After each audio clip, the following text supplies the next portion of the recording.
do panong e pan sengche the aru barje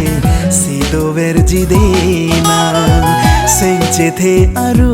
barje sido verji dena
sengche the ki jura krong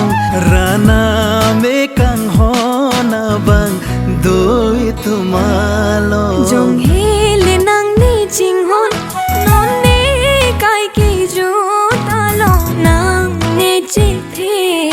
ne ding dun non kang hon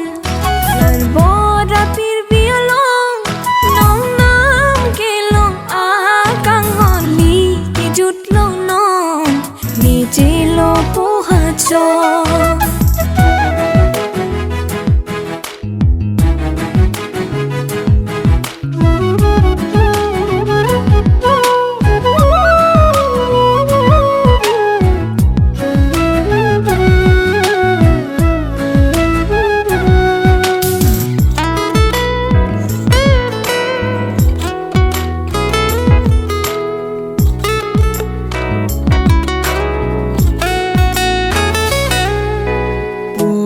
nang ne phan kang hon sengche the do thip itu mang bong bon ta ne ko pai si ne ka ve bi no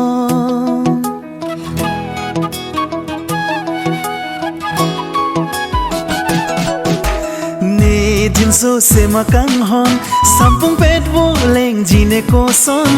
ah pet ne te kang po ma ne sing vi oyo ne mu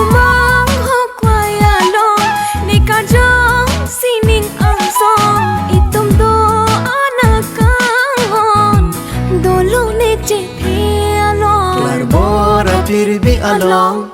nong nang ki long a kang hong ki jut pa du non tuani tum ka ching hong e prai nang ko son